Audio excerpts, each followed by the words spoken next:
foi frente ao AVS em casa. Porquê é que repetiu o 11, na tua opinião? Porque repetiu, estava disponível. Estava disponível porque todos os jogadores. Porque é o melhor 11 neste momento? Estou a brincar. E também é verdade. É de verdade, porque o Martim Anselmo, depois, na conferência de imprensa, confirma isso. Falou, ele mencionou isso, que teve muitos problemas com lesões, cartões, e, enfim, viagens e tudo mais. E é o que acontece dentro de um plantel. E ele mencionou isso, que não conseguia ter todos disponíveis. Para ele olhar e falar, tenho todos disponíveis, agora eu vou escolher. Sempre tinha algo que ele precisava ajustar e, coincidência ou não, ele conseguiu ajustar no momento em que o Porto joga bem contra o AVS. Então, aquilo também eu acho que ajudou. Não foi só ter a disponibilidade. Eu acredito que o que forçou, ou não é nem forçou a palavra correta, o que conduziu ele a fazer, a repetir pela primeira vez o mesmo 11, foi essa disponibilidade, mas acima de tudo ter feito um grande jogo contra o AVS aqui, porque se não faz um grande jogo aqui, dificilmente ele ia com a mesma equipa. Então, são coisas que acabaram combinando e acabou dando certo.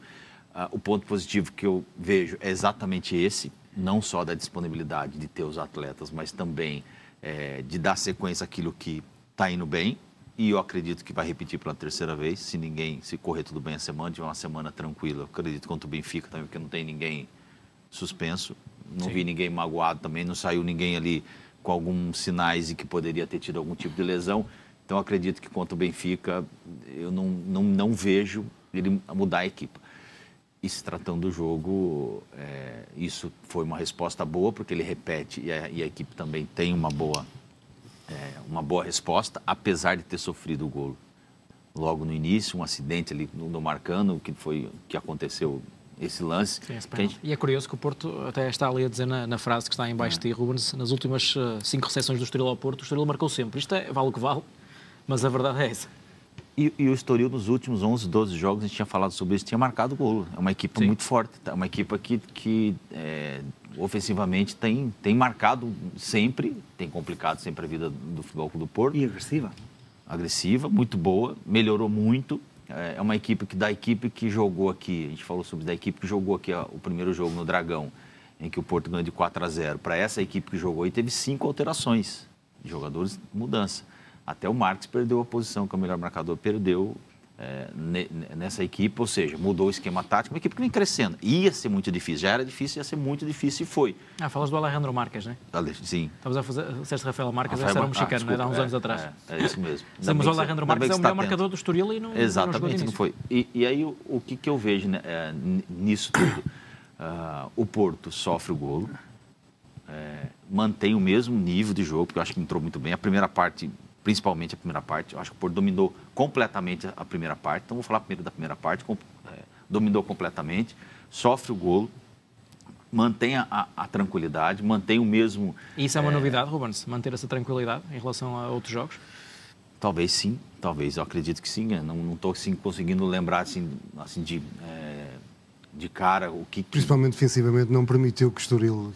Tirando o lance penalti, que é um lance fortuito, mas eu acho que teve bem, assim, a gente estava falando muito aqui dessa parte anímica, da equipe estar sentindo, e quando sofre o golo, e será que vai agora sentir, será que vai perder a qualidade, vai abanar, como é que vai ser isso?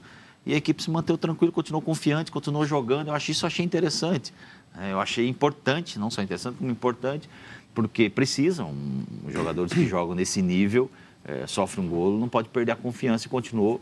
Eu acho que esse golo do Samu aí foi também primordial, foi num período importante, essencial ter feito o golo na primeira parte ainda, porque se não faz esse golo, ir para o intervalo perdendo de 1-0, aí sim poderia ter um outro comportamento, sentido, mas a confiança estava lá, a gente via a confiança ali.